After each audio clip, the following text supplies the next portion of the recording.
જય માતાજી બધાને. તો ફ્રેન્ડ્સ, આજે આપણે બનાવીશું એકદમ પરફેક્ટ માપ સાથે મલાઈ ગુલ્ફી. આમાં આપણે મિલ્ક પાવડર, માવો, ક્રીમ કે કોર્નફ્લાવર કંઈ પણ ઉમેરવાના નથી, પણ ઘરમાં જ રહેલી 3 બેઝિક વસ્તુમાંથી જ આપણે તૈયાર કરીશું.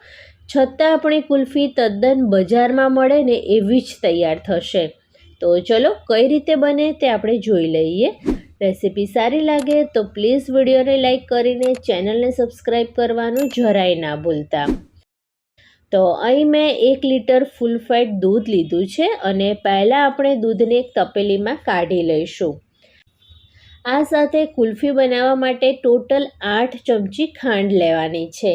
આટલા માપથી મીડિયમ ગળપણવાળી કુલ્ફી તૈયાર થશે, પણ જો તમને વધારે કે ઓછી ગળપણવાળી પસંદ હોય તો તમે 1-2 ચમચી ઉપર નીચે લઈ શકો છો. અલગથી એક વાટકીમાં 4 ચમચી કસ્ટર્ડ પાવડર લેવાનો છે અને આપણે જે હમણાં દૂધ તપેલીમાં કાઢ્યું ને એમાંથી જ થોડું દૂધ લઈને ગાંઠા વગરનું સ્મૂથ પેસ્ટ તૈયાર કરવાની છે. ઇન કેસ તમારી પાસે કસ્ટર્ડ પાવડર નથી તો તેની જગ્યાએ તમે કોર્નફ્લોર પણ લઈ શકો છો. હવે નોનસ્ટિક પેન લેવાનું છે અને એમાં આપણે ખાંડને મેલ્ટ કરવાની છે. તો પાણી કે બીજું કંઈ પણ એડ કરવાનું નથી, જાતે જ ખાંડ 1-2 મિનિટમાં મેલ્ટ થઈ જશે. અને હા, લો ગેસની ફ્લેમ ઉપર જ આપણે ખાંડને મેલ્ટ કરવાની છે. તો તમે જોઈ શકો છો કે ધીમે ધીમે ખાંડ મેલ્ટ થવા લાગી છે અને જ્યારે બધી જ ખાંડ મેલ્ટ થઈને આ રીતની લાઇટ બ્રાઉન કલરની થાય ને ત્યાં સુધી આપણે આ પ્રોસેસ કરવાની છે. અને પછી આપણે દૂધને ઉમેરવાનું છે અને જેવું તમે દૂધ ઉમેરશો ને એટલે આ રીતના ખાંડના ગઠ્ઠા થઈ જશે. પણ જરાય ચિંતા ના કરો, જેમ જેમ દૂધ ગરમ થશે એમ ધીમે ધીમે બધા જ ગઠ્ઠા ઓગળી જશે. તો બસ લો ટુ મીડિયમ ગેસની ફ્લેમ ઉપર દૂધને બોઇલ કરવાનું છે. 30% જેટલું દૂધ રિડ્યુસ થાય ત્યાં સુધી આપણે બોઇલ કરવાનું છે. વચ્ચે વચ્ચે આપણે મિક્સ કરતા રહેવાનું અને સાઈડની કિનારી પણ સ્ક્રેચ કરતા રહીશું એટલે દૂધ કિનારીએ પર ચોંટે નહીં. અને બજારમાં જે ગુલ્ફીમાં બ્રાઉન કલર આવે છે એ આપણે જે સ્ટાર્ટિંગમાં ખાંડને મેલ્ટ કરીને દૂધ ઉમેર્યું ને એ પ્રોસેસથી જ આપણે ખાંડમાં બ્રાઉન કલર આવી જશે. તો તમને જો ફ્રેન્ડ્સ મારી રેસીપી જોવી ગમતી હોય અને હજી સુધી જો મારી ચેનલને સબસ્ક્રાઈબ ના કરી હોય ને તો પ્લીઝ મારી ચેનલને સબસ્ક્રાઈબ કરજો અને બાજુમાં આવેલા બેલ આઇકનને પણ જરૂરથી પ્રેસ કરજો, જેથી આવનારા નવા વિડીયો નોટિફિકેશન તમને મળી રહે. તો અહીં દૂધ 30-35% જેટલું બોઇલ થઈ ગયું છે અને દૂધ થોડું એવું ઘટ પણ થયું છે. અને અત્યારે આપણે દૂધને એટલા માટે બોઇલ કર્યું કે આપણે અત્યારે ગુલ્ફી બનાવવા માટે માવો ઉપયોગમાં નથી લેવાના, માટે દૂધને થોડું એવું ઉકાળવું જરૂરી છે. હવે આપણે જે કસ્ટર્ડ પાવડર દૂધમાં મિક્સ કરીને રાખ્યો હતો તે એકવાર ફરીથી મિક્સ કરી લઈશું, કારણ કે કસ્ટર્ડ પાવડર તળિયે જામી ગયો હશે. અને પછી ધીમે ધીમે દૂધમાં મિક્સ કરવાનું છે. કસ્ટર્ડ પાવડર ઉમેર્યા પછી દૂધને કન્ટિન્યુઅસ મિક્સ કરવાનું છે, નહીંતર તળિયે ચોંટવા લાગશે. અને ગેસની ફ્લેમ અત્યારે આપણે લો ટુ મીડિયમ રાખવાની છે અને જેવું તમે કસ્ટર્ડ પાવડર ઉમેરશો ને એટલે દૂધ ઘણું એવું જાડું થઈ જશે. તો બસ આમ ને આમ કન્ટિન્યુઅસ 5-7 મિનિટ માટે બોઇલ કરવાનું છે. અને જો તમારે કુલ્ફીમાં ડ્રાયફ્રૂટ એડ કરવા હોય તો અત્યારે તમે કરી શકો છો. 5 મિનિટ બોઇલ કર્યા પછી આપણે ગેસની ફ્લેમ બંધ કરી દઈશું અને મિશ્રણને ઠંડુ થવા દેવાનું છે. અને ગેસની ફ્લેમ બંધ કરો પછી તમારે થોડી એલચી પાવડર ઉમેરવી હોય તો પણ તમે ઉમેરી શકો છો. ખૂબ જ સરસ ટેસ્ટ આવશે.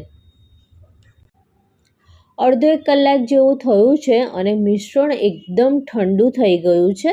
તો હવે ફ્રેન્ડ્સ આપણે શું કરીશું કે મિશ્રણને થોડા મોટા વાસણમાં, એટલે કે આ રીતના ઊંડા વાસણમાં લઈ લેવાનું છે અને પછી તેમાં બ્લેન્ડર ફેરવી લેવાનું છે. આનાથી શું થશે કે એકદમ સ્મૂથ મિશ્રણ બનીને તૈયાર થશે.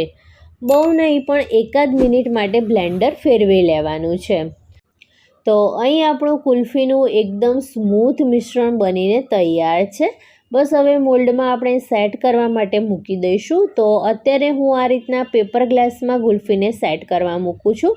તમારી પાસે ગુલ્ફીનો મોલ્ડ હોય તો તેમાં પણ તમે સેટ કરવા મૂકી શકો છો, પણ હું આ રીતના પેપર કપ વધારે પ્રિફર કરું છું, કારણ કે આમાંથી ગુલ્ફી ખૂબ જ ઇઝીલી ડિમોલ્ડ થઈ જાય છે.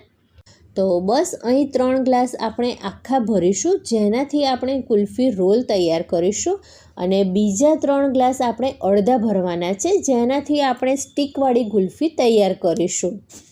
ગુલ્ફીની ઉપરની સાઈડ બરફ ના જામે એ માટે આપણે ગ્લાસને ફોઇલ પેપરથી આ રીતે કવર કરી દઈશું, અને ઘરે આપણે એકદમ આસાન રીતે અને એકદમ ચોખ્ખી ગુલ્ફી મિલાવટ વગરની આપણે તૈયાર કરી શકીએ છીએ. તમે જો અહીં બતાવ્યા પ્રમાણે ગુલ્ફી તૈયાર કરશો ને તો 100% તમે બજારની ખાવાની ભૂલી જશો, એટલી ટેસ્ટી લાગશે તમને. હવે જે ગ્લાસ આપણે અડધા ભર્યા છે એ ગ્લાસની ફોઇલ પેપર ઉપર આ રીતે સેન્ટરમાં આઈસ્ક્રીમની સ્ટીક જઈને એટલું હોલ કરવાનું છે, અને સ્ટીકને આ રીતે ભરાવી દેવાની છે. તમે વિડીયોમાં જોઈ શકો છો, બસ આ જ રીતે તૈયાર કરવાનું છે. અને બાકીનું ગુલ્ફીનું જે મિશ્રણ છે તેને આપણે ડબ્બામાં લઈ લઈશું, અને ડબ્બાને સારી રીતે બંધ કરી લેવાનું છે. તો બસ હવે ફ્રીઝરમાં આપણે ગુલ્ફીને 8 થી 10 કલાક માટે સેટ થવા મૂકી દઈશું. 12 કલાક જેવું થયું છે, અને ગુલ્ફીને આપણે ચેક કરીએ તો જુઓ સારી એવી સેટ થઈ ગઈ છે, અને કલર પણ ખૂબ જ સરસ આવ્યો છે. તો ચલો ફટાફટ આપણે ડિમોલ્ડ કરીએ, અને પીગળે ને એ પહેલાં આપણે ખાઈ લઈએ. તો પેપર કપમાં કુલ્ફી જમાવવાનો આ જ ફાયદો છે કે તમે ખૂબ જ ઇઝીલી ડિમોલ્ડ કરી શકો છો. તો જુઓ ફ્રેન્ડ્સ, બની છે ને એકદમ બજાર જેવી, જોઈને જ ખાવાનું મન થઈ જાય ને એવી ગુલ્ફી તૈયાર થઈ છે. તો અહીં ફ્રેન્ડ્સ, તમે જો મારી ગુલ્ફીની રેસીપી થોડી પણ સારી લાગી હોય ને તો પ્લીઝ વિડીયોને લાઇક કરીને ચેનલને સબસ્ક્રાઈબ જરૂરથી કરજો. અને આપણે જે રોલ કટ ગુલ્ફી તૈયાર કરી હતી એને હું કટ કરીને બતાવું તો જુઓ એકદમ સરસ જામી છે, અને ગુલ્ફીનું ટેક્સચર પણ ખૂબ જ સરસ આવ્યું છે. અને આપણે જે બોક્સમાં ગુલ્ફી સેટ કરવા મૂકી હતી એ પણ સરસ એવી જામી ગઈ છે. તો તમે પણ ફ્રેન્ડ્સ તમારા ઘરે ગુલ્ફી જરૂરથી બનાવજો, અને તમને કેવી લાગી એ મને કમેન્ટ કરીને જરૂરથી જણાવજો. ફરી મળીએ આવા જ નવા વિડીયો સાથે. ત્યાં સુધી bye bye. Thanks for watching.